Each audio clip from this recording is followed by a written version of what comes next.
when it comes to energy policies, it addresses national security, it addresses our economic vitality, it addresses the issue of jobs, it will help control what might become a looming specter of inflation. It will establish or crush the confidence we need to move forward as a people, as a nation, as businesses. We need an economic policy towards energy that encourages full energy independence. And that does mean all of the above, and it doesn't mean the federal government managing it and controlling it and regulating it until it can't get there. Now, I recognize that there's an appropriate level for the government to step in and be a part of much of the process. And here in Colorado, we have the Colorado Department of Health that oversees the drilling process, and we have some interface from the federal government as well. But what we've seen has been a pressure to retract and a refusal to allow the public lands to be used for oil and gas. I'm a fan of renewables as well, but not if we mandate and subsidize. Actually, for the last 14 years, I've lived in a house that I designed and built that's run on solar and wind. I understand how it works. I also understand how it doesn't work. It will not be the prime baseload for our nation for several decades to come. We need to recognize that fact, move forward, and develop and design and take advantage of the resources we have in this country and this state so that we can have good jobs and a good, strong economy.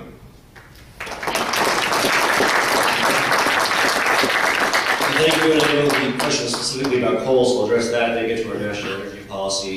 Yes, of course we should export coal. If there's global markets, the demand in China, that's great, creates jobs here.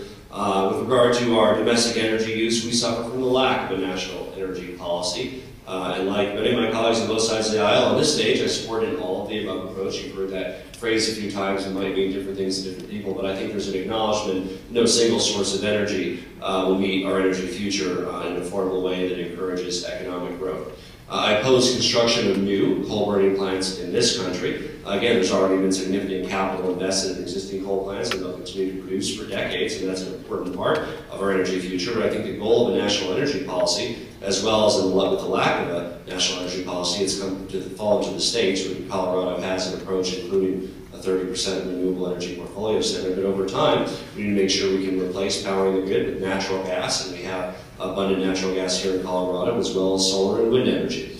And I think over time, coal, while it continues to be an important part of powering the grid and producing energy, will decrease over time from the majority of our power to less and less over time.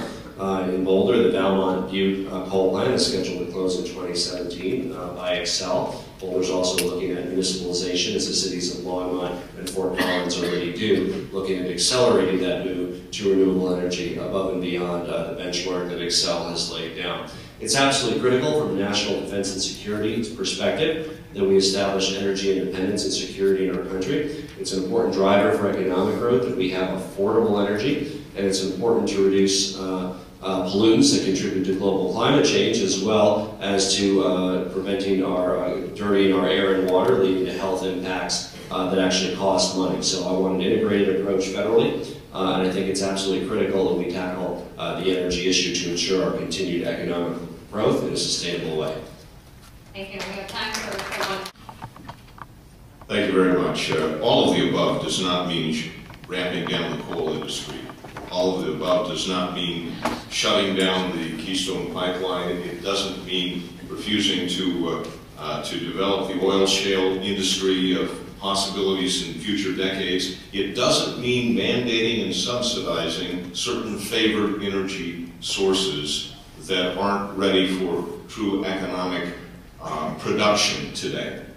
All of the above means get out of the way and let the American people and the American energy sector thrive and build the energy independence we need so that national security, so that the economy, so that jobs, so that all of the benefits of good, reliable affordable energy are available to the American public. Thank you. My opponent and I have some differences on energy policy. I support the production tax credit, has strong bipartisan support. I think it's absolutely critical to justify investment in the wind and solar industry here in Colorado, creating jobs, getting a less expensive energy, renewable energy future. My opponent opposes the production tax credit. Where I think we find some common ground is we agree that the government should not interfere with markets. And part of the problem is there's over $40 billion over 10 years in special tax loopholes and incentives for the oil and gas industry. Frankly, if we're able to eliminate those and reduce the deficit, I don't think we would need to be talking about special treatment for solar and wind. We wouldn't need a production tax credit. We would simply allow oil and gas to compete on a level playing field. Instead of that, their lobbyists have been very effective in inserting into the tax code provisions that are particular to that industry, that work for that industry to take money out of all of our pockets and put it in their pockets. I don't think that's fair for the American people, and it doesn't allow solar and wind to compete on a level playing field. The government should not be picking winners and losers. We need a comprehensive, all of the above approach. As long as coal is economically viable source of energy, there will be plenty of markets for coal production in this country and coal miners. And I think it's important that we take an integrated approach to sustainable energy future. Thank you.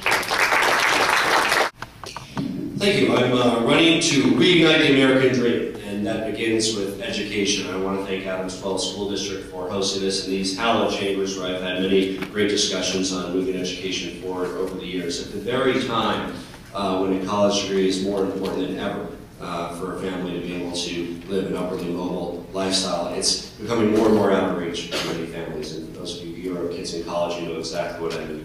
I think our country needs to go further to improve early childhood education, to improve our public schools, kindergarten through 12th grade, and yes, to make college more affordable. That's why I'm running for Congress, to make sure that America can remain competitive in the 21st century, that we can balance the budget, that we can create jobs in the thriving private sector, and compete with our strong points in the global economy. We need to make sure that American kids are given the very tools they need to make sure that they can hold down jobs and grow companies here in America, here in Colorado. Thank you.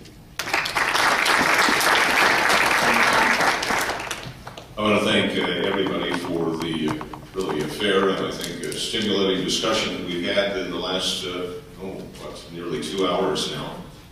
It's been a good, healthy comparison of ideas and ideals that we need as a nation and as a state.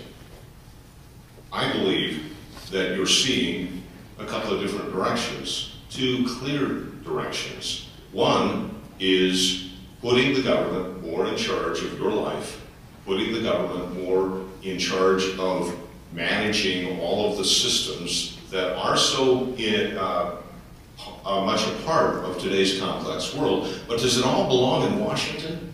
I've been a state legislator for 10 years, and I have chafed under the federal mandates that control what we can and can't do. I believe it should be we the people, not we the government. And recommend you go to my website for more information, lundberg2012.com. Make over the next few weeks, mail-in ballots go out already on the 15th, and I think debates like this will make us all more informed voters. So thank you, and thanks to North Metro Chamber of Commerce for hosting this. Thank you very much. Before we dismiss you all, just want to make sure that there's some adequate Thanksgiving, obviously, to the candidates for their time here. We appreciate them, and to all of their staff in the back of the room that have been working so hard. Thank you, gentlemen, for all being here, and for the campaign staff for making that a part of your very, very busy schedule. Secondly, wow, thanks to Sean for the heavy lifting here. I can't tell you how relieved I was when she accepted the role of being our moderator. Thank you, thank you, thank you. And watch her on Channel 4. Thirdly, thank you to Senator, DRCOG, and our host, District 12 5-Star Schools, for hosting this great event.